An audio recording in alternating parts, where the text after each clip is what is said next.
본문이죠. 헤롯 왕 때 베들레헴에서 예수님이 탄생하시는 이야기가 오늘 나옵니다. 이 동방 박사들은 먼 곳에서부터 이렇게 별을 보고 그 메시아를 경배하러 찾아왔죠.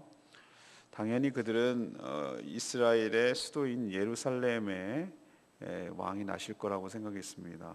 유대인의 왕이 태어날 거라고 당연히 그쪽을 생각했겠죠.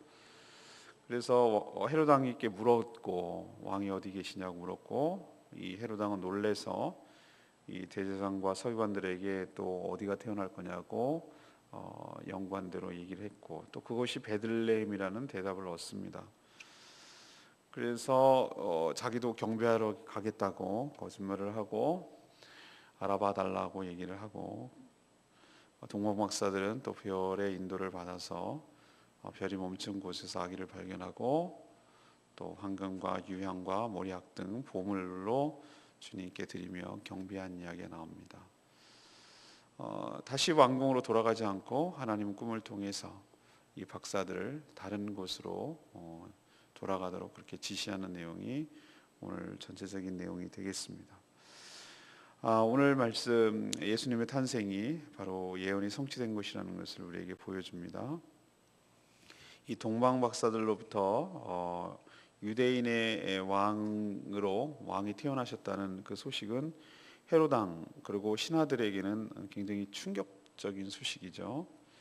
이 헤롯 왕은 그래서 대제사장과 이 서기관들을 불러서 그리스도가 어디서 나겠느냐라고 묻죠. 그들은 베들레헴이라고 이렇게 대답을 합니다. 이 베들레헴이라는 근거가 바로 미가서, 구약성경 미가서 5장 1절에서 2절에 예언되어 있습니다. 유대 땅 베들레헴아, 네가 작은 굴이지만 결코 작은 굴이 되지 않을 것이다. 학자들은 알고 있었죠. 그리고 서기관들, 대제사장들도 알고 있었습니다. 그리고 이 동방 박사들이 따라온 별이 문득 그들과 앞서 인도하다가라는 그 별이 나오는데, 이 별 역시 민수기 24장 17절에 나오는 말씀으로 바로 야곱의 별을 의미하는 것입니다. 그래서 이스라엘 국기에는 아직도 그 별이 다윗의 별 같이 별이 있는데, 그 전에 훨씬 전에부터 야곱의 별이라고 해서 예언자들이 큰 혜성처럼 큰 별이 나타날 것이라고 한 것이죠. 그래서 점성가들이 이 별을 따라서 찾아온 것이죠. 이것도 예언된 것입니다. 또 동방 박사들이 드린 이 황금과 유향, 이 보물을 드린 것도 이사야 60장 6절에 이방인들이 이 보물을 왕께 드릴 것이다 라는 예언이 이미 되어 있는 상황입니다. 또 이방 나라들이 예물을 드릴 것이며, 이미 이것도 시편 72편 10절에서 11절까지 예언되어 있는 것이죠. 유달리 마태는 구약 성경을 많이 인용을 합니다. 왜냐하면 마태가 이 복음서를 쓸 때 주 독자층 타켓이 누구였냐면은 유대인이었기 때문에 그래요. 유대인들은 구약 성경에 대해서 어느 정도 알고 있기 때문에 그 사전 지식과 배경이 있을 것이라고 보고, 훨씬 더 이해도를 높이게 하기 위해서 성경을 많이 인용하고 적절히 활용하는 것을 볼 수 있습니다. 그래서 이렇게 강조하려는 것이 뭡니까? 이 아기 예수님, 지금 계속 이제 앞으로 써내려가야 될 예수 그리스도가 누구인가? 바로 예언된 그분이라는 것이죠. 예언된 메시아라는 겁니다. 바로 그분이 유대인의 왕이라는 것이죠. 우리의 왕이 되고 아브라함 그리고 다윗에게 언약했던 그 왕이 바로 이 예수 그리스도라는 것을 강조하고 연결시키기 위해서 이게 구약 성경을 많이 인용하는 것입니다. 그렇게 예수님의 탄생은 이미 하나님의 오래전 계획부터 있었고, 구약의 수많은 선지자를 통해서 언급되었으며 예언되었으며, 그래서 이 예수님이 어떤 역할을 할 것인지 어떤 분인지에 대해서도 분명하게 너희들이 알고 있어라 라는 의미로 이렇게 구약을 다양한 각도에서 여러 군데서 인용하고 있는 것이죠. 그래서 마태는 2절에 있는 말씀대로 이렇게 얘기합니다. 유대인으로 왕으로 나신 이가 어디냐. 동방 박사의 입을 통해서 언급하고 있는 것은 바로 예수 그리스도께서 누군가 유대인의 왕, 더 나아가서 모든 성도들의 왕이 된다는 것이죠. 또 동시에 6절에 보면은 목자가 되시는 분이라는 예언을 씁니다. 목자, 이스라엘 목자가 되리라, 이런 표현을 쓰는 것이죠. 그러니까 예수님이 유대인의 왕이시며 이스라엘의 목자가 되신다는 거예요. 그것이 성취되었고 그분이 지금 태어났다는 것을 동방박사의 입을 통해서 지금 보여주고 있는 것입니다. 그래서 예수님이 누구신가라는 것을 4대 성인 중에 하나니 인간 예수님에 대해서 얘기하는 것은 다 예수님을 정확하게 모르는 얘기예요. 그것은 예수님은 바로 구약에 예언된 바로 메시아라는 것을 우리에게 분명히 보여주고, 또 우리의 왕이 되시고 우리를 이끌어 가시는 목자가 되시는 줄로 믿습니다. 우리에게도 마찬가지죠. 우리의 왕이라는 거예요. 그분이 주님이시라는 거예요. 그리고 우리의 목자라는 겁니다. 이것도 변함이 없어요.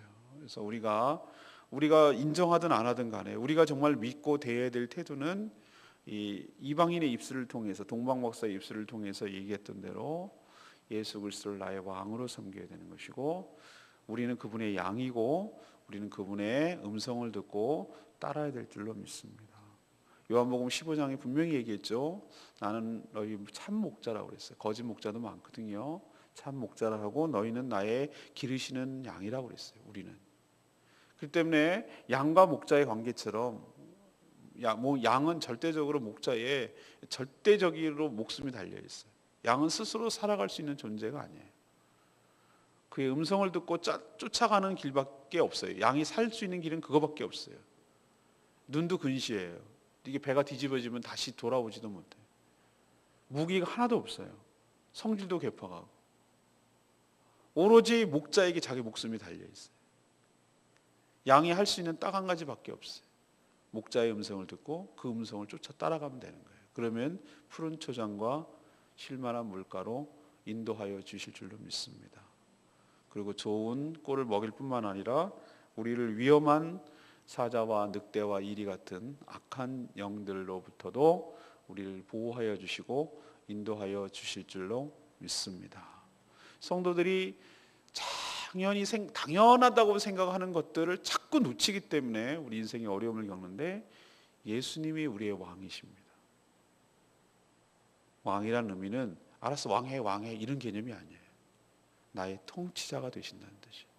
나의 모든 것, 나의 모든 지배자가 되신다는 뜻이에요. 근데 여러분이 예수님을 그렇게 여기지 않기 때문에, 예수님의 주권을, 예수님의 권위를, 예수님의 주권을 인정하지 않기 때문에 우리 인생에 어려움이 있는 것이. 예수님이 우리의 목자신 줄로 믿습니다. 우리를 선한 길로 인도하세요. 근데 목자로 여기지 않기 때문에 우리 인생에 어려움이 있는 것이. 그분을 따라야 됩니다. 그분의 음성을 들어야 됩니다.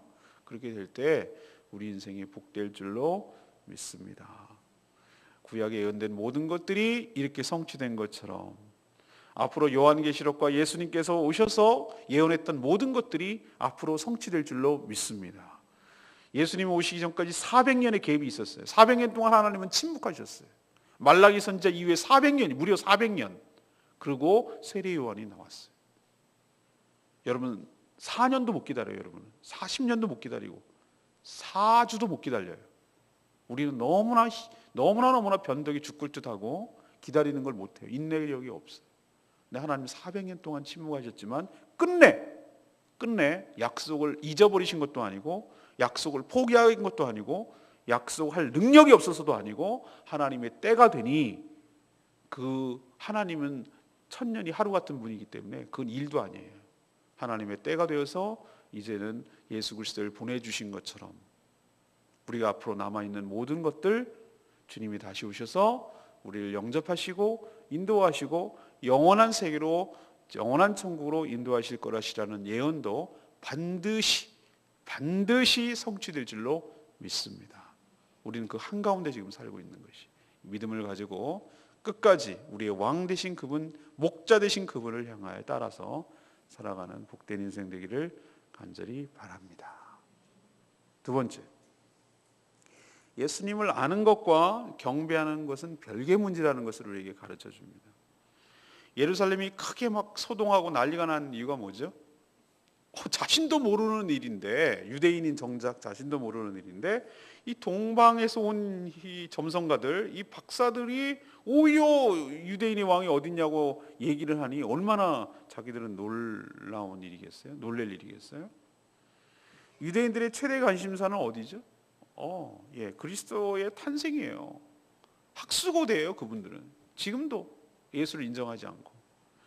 왜? 메시아, 그리스도 똑같은 말이지만 그분이 오시면 이 무질서, 이 모든 무질서와 억압, 그리고 눈물과 고통이 그분으로 인해서 다 사라지고 다윗 왕처럼 자신들을 세계의 최강국으로 만들어서 뒤집어져 가지고 자기가 세계를 지배하는 그런 때가 올 것이라고 그들은 철석같이 믿고 있기 때문에 이 메시아가 태어났다는 얘기는 굉장한 이 센세이션을 일으키는 거예요. 물론 정치적으로 현세적으로 그렇게 관점에서 봤기 때문에 문제지만 이들에게는 있어서 메시아의 탄생은 간절한 소망이었어요. 그래서 얼마나 성경을 연구했는지 대제사장들과 서기관들은 성경을 빠삭하게 알고 있어요. 그래서 헤로드 왕이 어디서 태어날 거냐고 물으니까 뭐 주저할 것 없이 정확하게 얘기했어요. 어디냐고요? 예언된 곳이 바로 베들레헴입니다. 알기는 아주 딱 부러지게 잘 알아요. 하지만 여기까지, 이들의 한계는 여기까지라고. 그들은 알기만 할 뿐 직접 몸을 움직여서 예수 그리스도를 찾아가 그분이 메시아의 탄생을 그렇게 고대했다면 찾아가서 그분을 경배하고 그분을 왕으로 모실 준비를 해야 되는데 그럴 마음은 없어요. 알겠어, 이거예요. 이 정도예요. 여기 수준의 끝이에요. 오히려 알아내는 수고도요 몇 개예요. 동방 박사한테. 헤로드 왕 하는 거 보셨죠? 당신 말이야 알아오거든. 다 거짓말이 너무 능수능수. 알아오거든. 나도 경배하려고 하니까 알려달라고. 자세히 알아보거든. 알려달라고.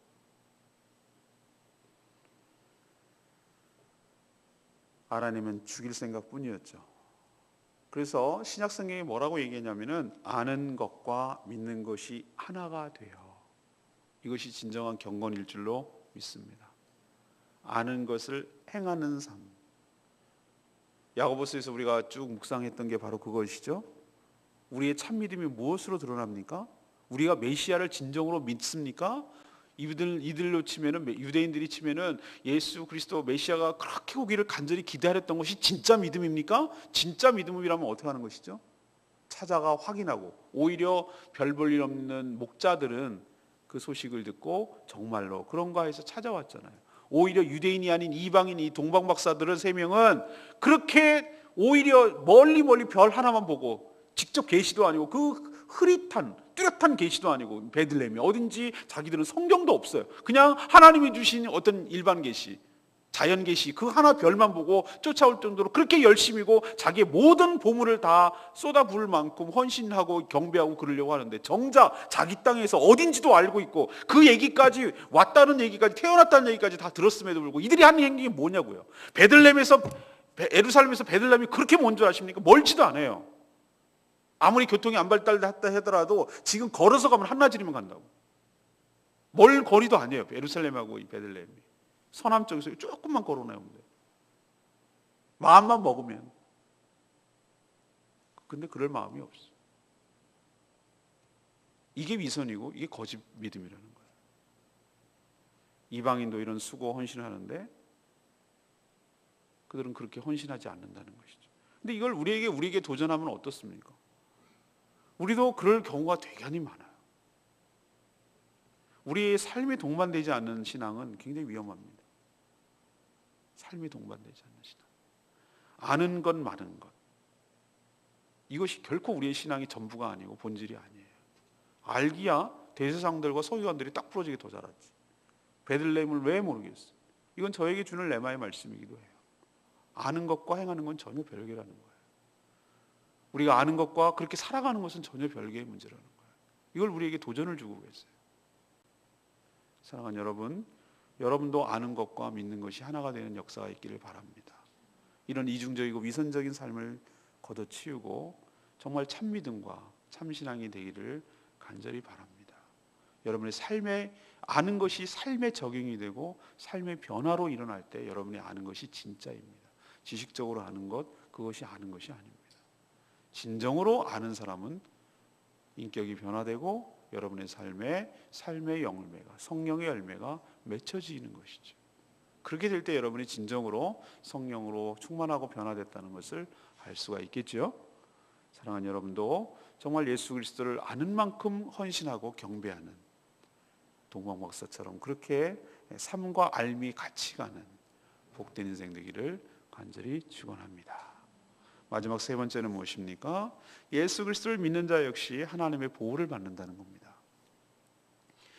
헤롯 왕은요, 순수한 순혈 유대인이 아니었어요. 반쪽짜리 유대인이었어요. 이두메 출신이에요. 반은 이방인이에요. 로마 제국한테 잘 보여가지고 지금 여기 유대 땅을 다스리고 있는 분봉왕이거든요. 그에게는 일종의 이 반쪽짜리 유대인이라는 게 일종의 컴플렉스였어요. 그래서 자기의 권력이 늘 불안한 거예요. 왕들은 늘 권력, 1인자가 되면 그런 거 있어요. 그래서 그 권력을 유지하기 위해서 자기 왕권 유지가 방해가 된다면은 자기 아들까지 죽였어요. 가족까지 서슴없이 의심하고 죽이는 악당이었어요. 권력이 뭔지 참. 그런 그가 유대인의 왕이 태어났다는 소식은 그렇지 않아도 자기 아들까지 죽이는 사람인데 얼마나 신경이 곤두서는 얘기겠어요? 그렇죠? 이거는 첩보 1호잖아요. 첩보 1호. 이거는 우리로 치면은 무슨 정보부에서 보면은 제일 이 경계 1호가 딱 올라온 거잖아요. 그죠? 왕이 태어났다고? 이거는 완전 제일 비상발령이잖아요. 비상발령. 그런 소문의 진원지까지 찾아내가지고 싹쓸 잘라버려야 되는 게 권력자들의 속성이거든요. 그러니까 이 헤롯 왕이 딱 그 얘기를 들으니까 뭐? 그러면서 뒤에 살짝 가가지고 나 자신도 경배하려고 하니까 자세히 알아보거든 찾거든 나한테 알려달라고 부탁한 척. 새빨간 거짓말이죠. 그런데 하나님은 경배가 끝난 그 동방 박사들에게 꿈을 통해서 예루살렘으로 되돌아가지 말고 약속한 거 그 지키지 말고 다른 길로 너희들 고국으로 돌아가라고 이렇게 지시하셨습니다. 사탄은 자신의 이 헤롯이 저는 사탄의 화신이라고 생각하거든요. 세상의 공중 권세 잡은 자. 내일 묵상합니다만 베들레헴의 유아 학살 사건이 일어나잖아요. 속았다는 걸 알고 나서 자기의 권력에 도전하고 자기 이 땅을 자기가 지배하고 있는데 자기의 그 권세에 도전하는 자들은 다 죽이려고 이렇게 하는 자들이 바로 사단이죠. 사단이 뭐 별겁니까? 사단이 꼭 무슨 뭐 이렇게 뭐 뿔로 해가지고 나타난 줄 아십니까? 사단의 영향력과 사단의 지배를 받는 것이 사단의 화신으로서 뱀이 에덴 동산에서 뱀 그 자체가 사단입니까? 아니요. 사단이 그 속에 들어갔다 그랬잖아요. 헤롯이 사단의 도구 종로로 타고 있는 것이죠. 그게 사단의 모습이에요. 이렇게 자신의 왕권에 도전하고 있는 자들에게 어떤 것도 다 제거하려고 길을 씁니다.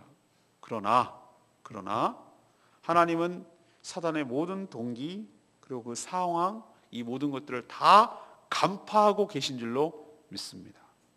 아기 예수님을 죽음의 권세로부터 보호하시죠.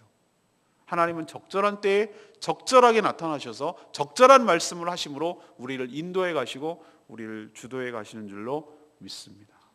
앞으로도 요셉에게 하나님께서는 정말로 어제도 그제도 묵상했지만 그런 얘기를 했죠. 분부대로 행하더라. 요셉이 참 잘한 것은 뭐냐면 하나님의 음성을 듣고 하나님의 뜻을 헤아리고 나서 그 말씀대로 순종한 것 참 잘한 거예요.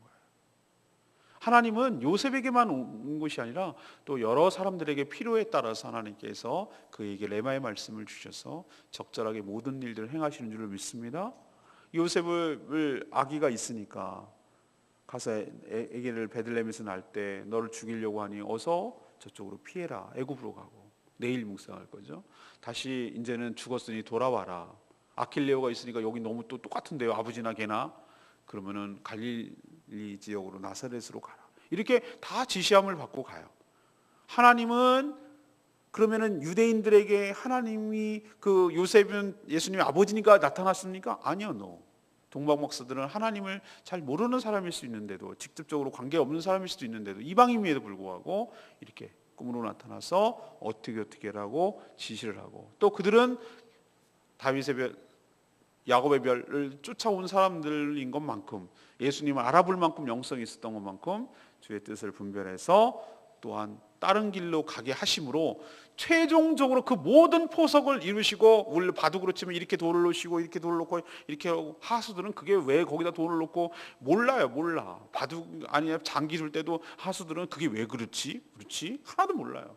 근데 고수들은 그 전체 판이 보이는 거예요. 이걸 왜 여기다 둘 수밖에 없는지, 왜 이 타이밍에 개입을 해야 되는 것인지, 왜 이게 해야 되는 것인지, 그게 하나님의 다 보이는 거예요. 그래서 동방 박사들에게 이 사람들이 그 말을 들었을 때 그게 무슨 뜻인지 100% 이해했겠어요?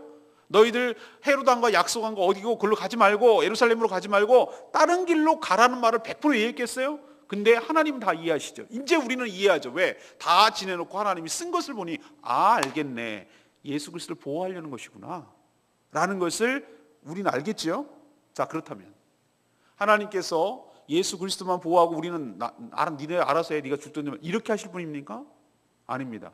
마치 예수님이 딱 주인공인 것처럼 모든 역사를 이뤄가기 위해서 당신 중심으로 이렇게 진행하게 하고 지켜 보호하여 주신 것처럼, 세상에 꼭 나밖에 없는 것처럼, 하나님 세상에 나가 주인공인 것처럼 하나님께서 나를 눈동자와 같이 지켜 보호하여 주시고 선한 길로 인도하여 주시고 모든 악한 세력으로부터 하나님께서 지켜주시며 보호하여 주실 줄로 믿습니다.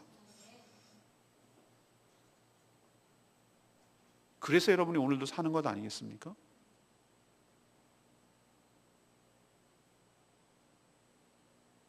제가 오늘 무슨 동영상 어느 분이 올려줘서 보는 걸 봤는데, 별그대에서 나온 것 같은 영상이 실제가 있더라고요. 수레를 끌고 왔는데 트럭이 이렇게 오는데 순간적으로 그럼 100% 치는 거거든요. 근데 그걸 싹 거기서 빼서 이렇게 놓더라고요. 나 그거 보고 나서 이게 말이 돼? 내가 그래가지고 눈이, 하나님께서 이렇게 보호하십니다 뭐 이렇게 타이틀을 했더라고. 그래도 이건 나 아무리 해도 이건 이해가 안 돼. 그거 무슨 속인 것 같았고. 어쨌든 나는 뭐 그걸 100%다 아직도 믿겨지지가 않지만, 난 무슨 생각이 들었냐면 이런 생각이 들었어요. 야, 세상에 오늘도 무슨 뭐 교통사고가 일어나고, 뭐 누가 총 맞아 죽었다는 얘기, 뭐 물에 빠져 죽었다는 얘기, 우울증에 걸려서 자살했다는 얘기, 뭐 별의별 이야기들이 참 많이 돌아오고, 뭐 이래서 파산되고 저러 갈갈이 찢겨지고 이혼하고 뭐 어쩌고 세상에 수없는 사건 사고가 있는데, 하나님께서 저는 그런 일 생기지 않도록 하나님께서 지켜주시고 은혜 주셔서 보호해 주시면 하나님 감사합니다. 왜 나는 아니라고 생각할까? 이렇게 생각을 했는데, 내가 우리 억세게 좋아서가 아니고 하나님께서 이런 식으로, 내가 몰랐는데 네 어리석은 인생이 보이나, 그게 깨달나 지나 이 말이에요.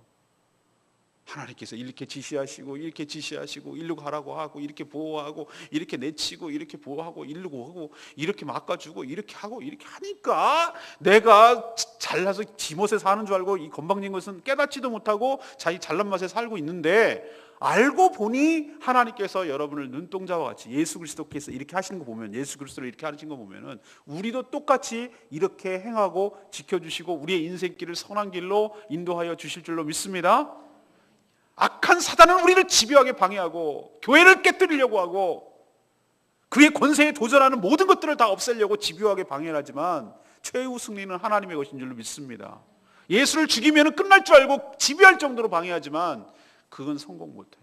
하나님의 능력과 하나님의 섭리, 하나님의 역사가 사단을 집어삼키고 누를 줄로 믿습니다.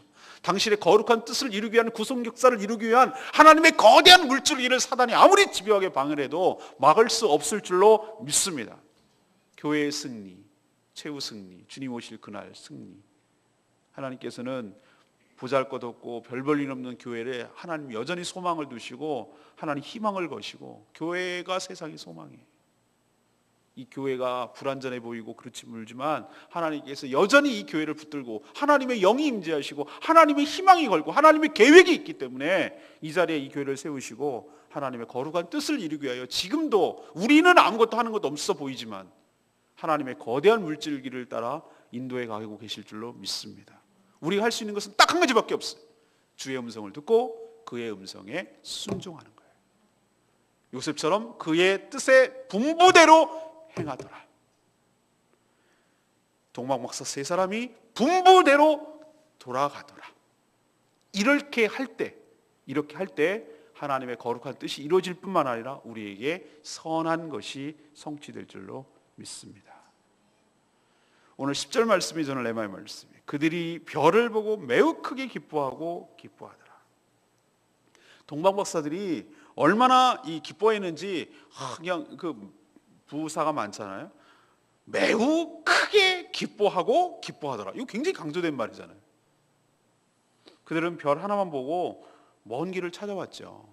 어디로 가야 되는지 있을런지 보장도 안 되고 그런데도 그렇게 하나 찾아왔죠. 그리스도를 직접 만날 수 있다는 보장이 있습니까? 없어요. 그냥 그 예언 하나만 믿고 따라온 것이죠. 그러나 그의 모든 수고가 헛되지 않았습니다. 주 예수 그리스도를 직접 만나는 축복이 그에게 있는 줄로 믿습니다. 이것 하나로 자신이 그 인생 여정을 다 살아온 그 험한 길을 돌고 돌아서 그 별 하나만 보고 쫓아온 그의 인생이 그 예수 그리스도를 만나고 예수 그리스도를 경배하는 그 하나만으로 인생이 다 보상이 된 줄로 믿습니다. 오히려 그를 만났을 때 너 잘했다 그러고 아기 예수님이 너 하나씩 가져라 금덩이 더 주든가요? 아니요. 오히려 자기가 가지고 있는 것들을 그분에게 드려야 돼. 예수님께 왕께 드려야 돼. 그 뭐야 이게 뭐 하자는 거야. 그래도 그들은 기뻐하고 너무 기뻐했다고 그랬어요. 먼 길로 온 수고를 다해 자기가 가지고 있는 그 귀한 보물을 드려. 그런데도 기뻐하는 이유가 뭐예요? 메시아를 만났기 때문에, 구세주를 만났기 때문에, 주님을 만났기 때문에. 사랑하는 여러분, 여러분에게 매너리즘, 예수 그리스도를 만났을 때 그 느낌과 감격, 이것이 여러분 삶 가운데 계속 있게 되기를 간절히 바랍니다. 주님 한 분만으로 만족하고 주님을 만난 그것이 정말 너무 귀하고 너무 감격스럽고 너무 감사하고 그분을 만난 그 자체로도 내 인생은 다 모든 것이 이제 녹고 지금까지 살아온 모든 것들이 이해되고,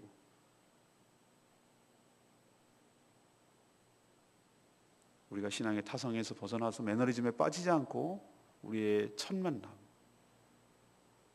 주님과의 첫 만남, 저희 교회와의 첫 만남, 저와의 첫 만남, 모든 성도들과의 첫 만남, 그 모든 감격들을 계속해서 유지하며 매우 크게 기뻐하고 기뻐하더라.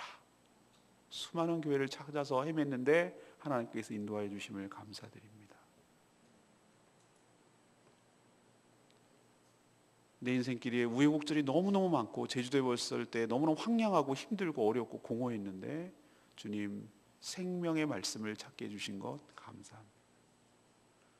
좋은 성도들과 함께 교제하며 함께 신앙생활할 수 있도록 은혜 주신 것 감사합니다. 요즘은 교회가 상식이 통하지 않는 교회도 수없이 많이 있는데 상식이 통하는 교회로 하나님 인도하여 주신 것 참 감사합니다. 강단이 오염되고 썩어 문드러져서 이상한 소리를 하고 그것을 진리의 말씀이라고 선포되는 강단도 수없이 많이 있는데 하나님 말씀이 말씀되게 선포되는 곳으로 인도하여 주심에 감사합니다. 여러분이 어떻게 반응해야 되겠습니까? 매우 그 별을 보고 매우 크게 기뻐하고 기뻐하더라. 동방박사의 심정으로 주님께 감격하고 감사하고 그렇게 살아가는 여러분들 되기를 간절히 축원합니다. 오늘 제가 세 가지 말씀드렸습니다. 하나는 뭐죠? 예수님의 탄생이 어떤 것이나 어떤 의미가 있다고요? 예언의 성취의 의미가 있다. 그럼 앞으로 어떻게 예언이 성취되겠습니까? 주님 다시 오신다고요. 그 예언이 우리 삶 가운데 성취될 줄로 믿습니다. 두 번째는 예수님을 아는 것, 경배하는 것, 아는 것, 행하는 것 전혀 별개일 수도 있다고요. 우리가 이런 우를 범할 수 있다는 거예요. 여러분 아는 만큼 살아가는 암과 삶이 같이 가는 여러분 되기를 간절히 축원합니다. 세 번째는 예수님을 보호하시는 하나님께서 우리를 눈동자와 같이 보호하시며 선한 길로 인도하여 주실 줄로 믿습니다. 여러분 그 믿음 가지시고 승리하시는 인생 되기를 간절히 축원합니다. 오늘 이 말씀을 들고 기도하기 전에 우리 찬양 319장 할까요? 찬양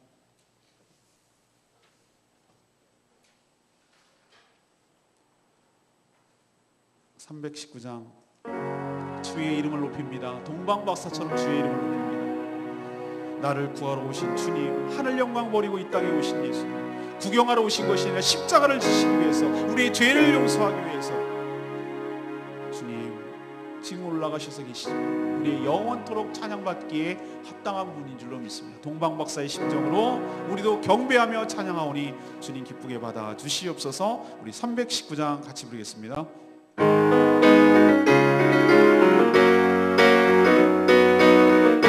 주의 이름 높이며 주를 찬양하니 나를 구하러 오신 주를 기뻐하나이다. 하늘 영광 버리고 이 땅 위에 십자가를 지시고 죄 사했네. 무덤에서 일어나 하늘로 올리셨네. 주의 이름 높이리. 한 번 더 하겠습니다. 주의 이름 높이며 주의 이름 높이며 주를 찬양하나이다. 나를 구하러 오신 주를 기뻐하나이다. 하늘 영광 버리고 이 땅 위에 십자가를 지시고 제사했네. 무덤에서 일어나 하늘로 올리셨네. 주의 이름 높이리. 하늘 영광 버리고 이 땅 위에 십자가를 지시네. 제사했네. 무덤에서 일어나 하늘로 올리셨네. 주의 이름 높이리. 아멘. 10절에 있는 말씀처럼 그들이 별을 보고 매우 크게 기뻐하고 기뻐하라. 하나님, 언제부턴가 내가 이런 기쁨이 사라졌으면 당연한 것으로 여겼습니다. 하나님, 매너리즘에 빠지지 않게 하여 주시옵시고 신앙의 감격을 메모하게 하여 주시옵시고 주님을 아는 것이 주로 그치는 것이 아니라 주님을 실제적으로 경배하며 헌신하며 나가는 저희들 되도록 해달라고 하나님 앞에 간절히 통성으로 기도하는 시간 갖겠습니다. 다 같이 주여 외치며 기도합니다. 주여.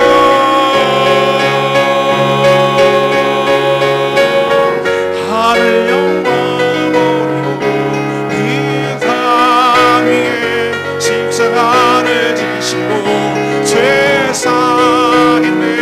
무덤에서 일어나 하늘로 올리셨네. 주의 이름 높이리. 주의 이름 높이며 주를 찬양하나이다. 나를 구하러 오신 주를 기뻐하나이다. 하늘 영광 버리고 이 땅 위에 무덤을 지시고 제사했네. 무덤에서 일어나 하늘로 올리셨네. 주의 이름 높이리. 하늘 영광 버리고 이 땅 위에 십자가를 지시고 제사했네.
오신 예수 그리스도를 환영하며 경배합니다. 우리를 죄와 사망, 사단의 권세에서 구원하시기 위해 오셨음을 믿습니다. 예수님은 우리의 왕이시며 우리의 목자심을 믿습니다. 그분의 말씀을 따르겠습니다. 그분의 인도하심을 따르겠습니다. 왕으로 대접하게 하게 하시고 목자로 인정하게 하여 주시옵소서. 저희도 먼 길을 마다하지 않고 경배하기 위한 찾아온 동방박사의 마음을 주시옵소서. 하나님 그 헌신을 주시옵소서. 그 마음으로 경배하며 예배하기를 원합니다. 우리의 귀한 것들, 우리의 소중한 것들, 우리의 보물들을 하나도 아까워하지 않고 드리며 기뻐하며 또 기뻐하게 하여 주시옵소서. 우리의 믿음이 아는 것으로 그치지 않게 하여 주시옵시고 실제 주님을 경배하며 삶으로 나타나게 하여 주시옵소서. 아기 예수님을 지켜 보호하여 주셨듯이 저희도 사탄의 권세로부터 지켜 보호하여 주실 줄로 믿습니다. 아버지 믿음의 눈으로 보게 하여 주시옵소서. 이게 보여지게 하여 주시옵소서. 하나님이 하시는 일이 보여지게 하여 주시옵소서. 우리를 은혜를 부어 주시옵소서. 하나님이 교회를 세우시고 하나님 여전히 이 교회를 향하여 하나님의 거룩한 뜻이 펼쳐나가기를 원합니다. 그 뜻에 온전히 순종하는 저희를 되게 하여 주시옵소서. 분부대로 행한 요셉의 믿음을 본받게 하여 주시옵소서. 오늘도 하나님 여러 가지 교회 제목을 놓고 하나님 기도할 때에 하나님께서 응답하여 주시고 역사하여 주시고 하나님 성취되게 하여 주시옵소서. 주님께 모든 걸 믿사옵고 예수 그리스도의 이름으로 기도합니다. 아멘.